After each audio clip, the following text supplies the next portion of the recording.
Chapter 209। सियानर बोलती है, गूचंगा उसे इतना टाइम क्यों लग रहा है? ये जगह बैटलफील्ड के बहुत पास है।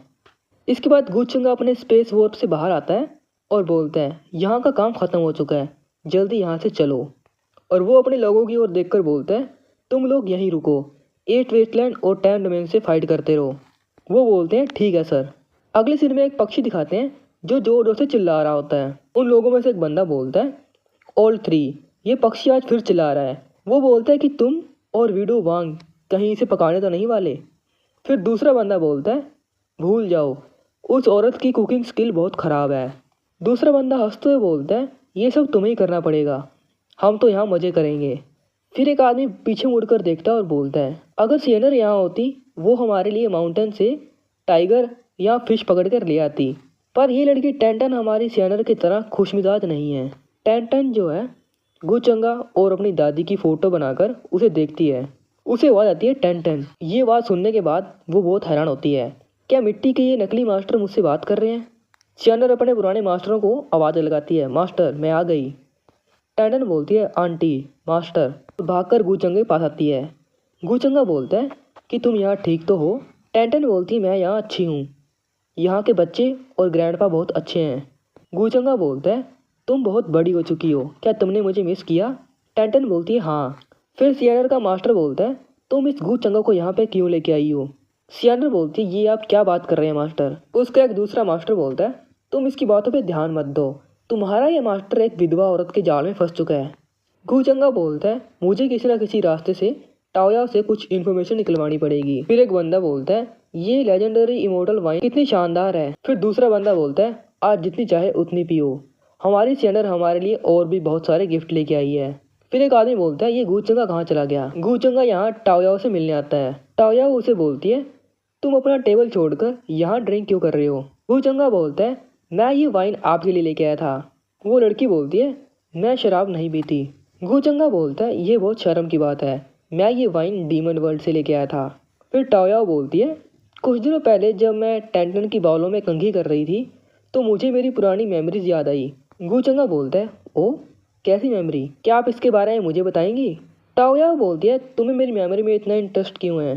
गूचंगा बोलता है, इंटरेस्ट किसे नहीं होगा, आप सीनियर बहुत पावरफुल हैं। वो बोलती है कि मुझे याद आया कि मेरी एक फ्रेंड थी जिसे लाल कपड़े पहनना बहुत पसंद था और बाकी के समय वो सिर्फ कल्टीवेशन करती थी जिससे कि उसके मास्टर उससे नाराज़ ना हो। वो अपने मास्टर से शादी करना चाहती थी जब वो बड़ी हो जाए। गूचंगा ये बातें बहुत ध्यान से सुनता है। वो बताती है कि जब मैं छोटी बच्ची की तरह थी उसने मुझे डिमोनिक बीस्ट से बचाया था और उस वक्त एक नॉर्मल पीच ट्री होना एक शराब की तरह था। मुझे नहीं पता था कि जीना और मरना क्या होता है। उससे मिलने के बाद मुझे पता लगा कि दोस्ती क्या होती है, पर ये सिर्फ पुरानी बातें रह चुकी हैं और अब मेरे पास ये सिर्फ हज़ारों सालों पुरानी मेमोरीज रह चुकी हैं। उसके बाद वो एक दिन मुझे अपने मास्टर से मिलवाने लेकर गई। उस दिन के बाद मेरा एक और दोस्त बना। उनके पास एक मेरी तरह पत्थर भी था जिसके पास थोड़ी सी कॉन्शियसनेस थी।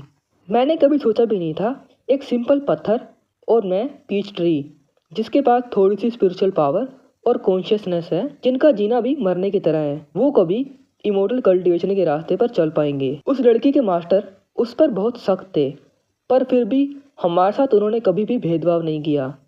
उन्होंने ही हमें लिखना और पढ़ना सिखाया और ऐसे ही मुझे मेरा नाम मिला। गूचंगा जो है पूरी बात को ध्यान से समझता है। गूचंगा बोलता है, दिल को छू जाने वाली स्टोरी थी, मैं बहुत किस्मत वाला होऊंगा अगर मुझे भी मेरी इस लाइफ में एक ऐसा दोस्त मिले।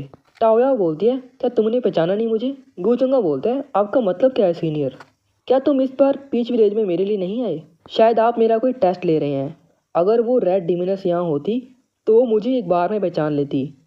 शायद वो खुद को कंट्रोल ना कर पाती और मुझे टुकड़ों में बिखेर देती। गूचंगा पूछता है, तो तुम डीमन बर्निंग अबिस के बारे में क्या जानती हो? वो बोलती है, डीमन बर्निंग अबिस, मैं इसके बारे में कुछ नहीं जानती, पर अगर आपको इसके बारे में कुछ जानना है तो आपको खुद जाकर देखना पड़ेगा। गूचंगा बोलता है, शायद मुझे वहाँ खुद ही जाना पड़ेगा। और अगले सीन में हम एक महल को देखते हैं। वहाँ से आवाज़ आती है, बुद्धा माउंटेन के लोग जो हैं हमारी हेल्प मांग रहे हैं। वहाँ खड़ी एक बूढ़ी औरत बोलती है, सेंटस, आप चाहे एडवांस लेवल के सीक्रेट रेल्म में पहुँच चुकी हैं, पर आप फिर भी इस तबाही को अकेले नहीं रोक सकती। और अब तो अपर रेल्म के लोगों ने भी अपनी आर्मी को बाउंड्री सी पर अटैक करने के लिए भेज दिया है। इसलिए 8 वेस्टलैंड और 10 डोमेन्स के लोगों को कोई फर्क नहीं पड़ता कि डीमन बर्निंग अबिस में क्या चल रहा है। और सेंटस जीजिंग भी गायब है। फिर वो बोलती है अगर यहाँ पर वो होती तो भी कोई फर्क नहीं पड़ता। फिर वो बोलती है उस राक्षसी के कारण पहले ही हजारों किलोमीटर के एरिया में तबाही फैल चुकी है और हजारों लोग मर चुके हैं, और अब मैं अपने लोगों को वहाँ पर उससे फाइट करने के लिए लेके जा रही हूँ। एल्डर, आप मेरी टेंशन मत लीजिए, आप सिर्फ इस पैलेस को सुरक्षित रखिए। सेंटस, एक बार दोबारा सोच लीजिए, वह जगह बहुत खतरनाक है। और पहले आपने कहा था जो मास्टर गू चंगा है वो हमारे इमोर्टल मास्टर के रीइंकारनेशन है, आप उनकी हेल्प क्यों नहीं मांगती? वो हमारी हेल्प जरूर करेंगे। एल्डर, इसके आगे कुछ मत बोलिए, ये मेरा डिसीजन है और हर बार मैं उसकी हेल्प नहीं मांग सकती। हर बार मदद के बाद उसे कुछ ना कुछ चाहिए होता है। फिर पीछे से गू चंगा बोलता है क्या तुम लोगों को मेरी मदद की ज़रूरत इतनी ज़्यादा है? फिर वो दोनों आंटियाँ पीछे मुड़कर बोलती हैं यंग मास्टर चांगा। सेंटस, आपने बताया नहीं कि आपने पहले ही यंग मास्टर को बता दिया है डीमन बर्निंग अब इसके बारे में? वो भी हैरान होकर बोलती है तुम यहाँ क्या कर रहे हो? अगर ऐसी ही बात है तो हम यहाँ से चलती हैं। फिर गू चंगा बोलता है क्या तुम मेरा वेलकम नहीं करोगी? फिर सेंटस बोलती है तुम्हें कैसे पता कि मैं तुम्हें? फिर गू चंगा बोलता है डीमन बर्निंग अब इसके कारण बहुत सारे लोगों को प्रॉब्लम हुई है, जाहिर सी बात है तुम उनकी हेल्प करने जरूर जाओगी। फिर सेंटस कुछ बोलने की कोशिश करती है पर वहीं रुक जाती है। गू चंगा उसके गालों पे हाथ रखता है और बोलता है तो तुम चाहती हो कि मैं तुम्हें डीमन अबिस अकेले भेज दूं और पीछे बैठकर तुम्हारी मौत का तमाशा देखूं? तुम्हारा वहां जाना गलत नहीं है, पर यह बहुत खतरनाक हो सकता है, इसलिए मैं तुम्हारा बॉडीगार्ड बनकर तुम्हारे साथ जाऊंगा। ऐसे ही गू चंगा बात करते करते सेंटस के एकदम फेस के पास आ जाता है। फिर वो बोलती है इसका कैरेक्टर बहुत खराब है, ये हर बार किसी न किसी प्रॉब्लम से अपना प्रॉफिट निकाल ही लेता है। और बात करते करते गू चंगा जो है उसे किस कर लेता है। वो बोलता है कि तुम मेरा शुक्रिया कैसे अदा करोगी, और उसे गोद में उठा लेता है।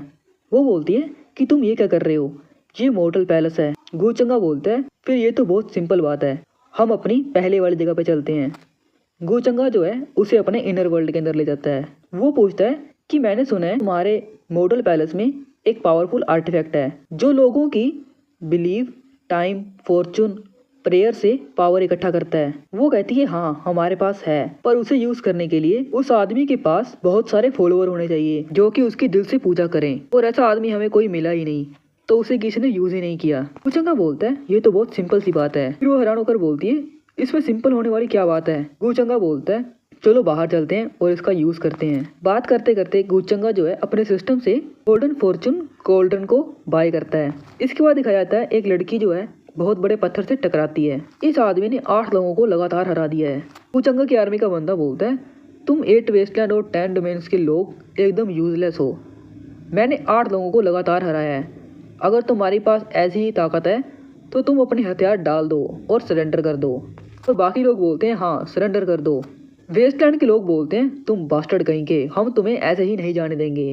मुझे लगता है कि ये लोग अपर रेलम के सबसे पावरफुल बंदे हैं, अगर हमारे रेलम के पावरफुल बंदे यहाँ आ जाएं तो तुम्हें एक ही बार में ख़त्म कर देंगे। गू चंगा की आर्मी का बंदा बोलता है तुम अपने सो कॉल्ड जितने भी पावरफुल बंदे हैं उनको बुला सकते हो, पर वो हमारे यंग मास्टर के सामने एक कीड़े के बराबर हैं। उसके बाद वेस्टलैंड की साइड से एक बंदा बोलता है तुम शेमलेस कहीं के, पहले मैं तुम्हें मारूंगा और उसके बाद तुम्हारे मास्टर को। ये तो ली चीन यांग है, ये लिन वू का भाई है। ऐसे ही फाइट करते करते स्पिरिचुअल पावर से 2 ड्रैगन बनते हैं। गू चंगा की आर्मी का बंदा बोलता है डैम इट, अगर मैं अपनी पूरी पावर पर होता तो